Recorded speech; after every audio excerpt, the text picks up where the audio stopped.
أعوذ بالله من الشيطان الرجيم. بسم الله الرحمن الرحيم. جزاء من ربك عطاء حسابا. رب السماوات والأرض وما بينهما الرحمن لا يملكون منه خطابا.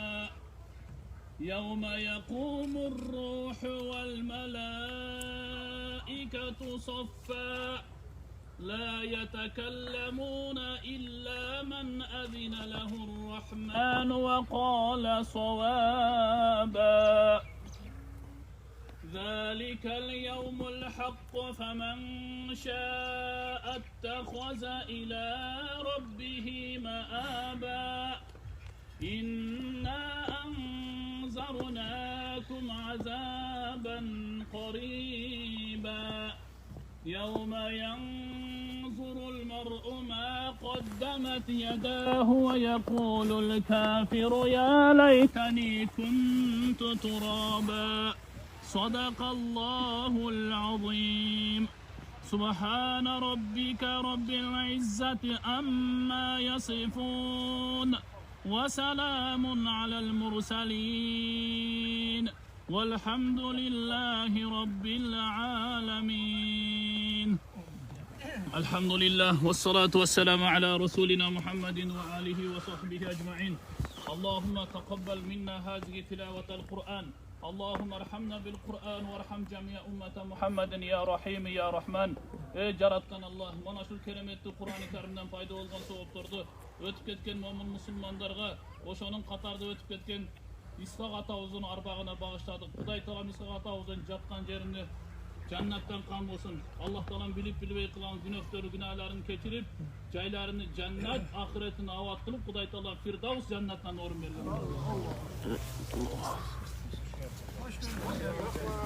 Kur'an kavulda olsun atalar. Kur'an kavulda olsun. Geldiğiniz için çok rahmet. Siz burası da bir yer, tulayın, İstahrazak sağa neymiş, içindeken. Vardır, burası Turgan cigitler, kayanlar, hepsileri. Baktırın. Demin siz oturgandalar, sırada İstahrazak tutun, atına atıp oturdunuz. Sizin işinize Kuday hurmat gelsin. Diğer sorumlu olsun. Bunun içimizden kısmı olun. Acaba Kızın köpüsün, vayımın dokusun, edegenin malmasın, çenlegenin maymasın, ingenin maşımasın, gürgenin şahrazım olsun. Katta yoldan kete vergin, Allah Teala tileyin bere versin, nomatın kele versin, köpsün, onuru verip, köpsün yaşını verip, alganın bana koşarıp koşa karığın, bazları kulay kayan, merceğe, matenesi yağım, kızmat yatıran, sağlık perzentlerin basın. Süleyman Peygamber'in yaşından beri merhametin nimden versin.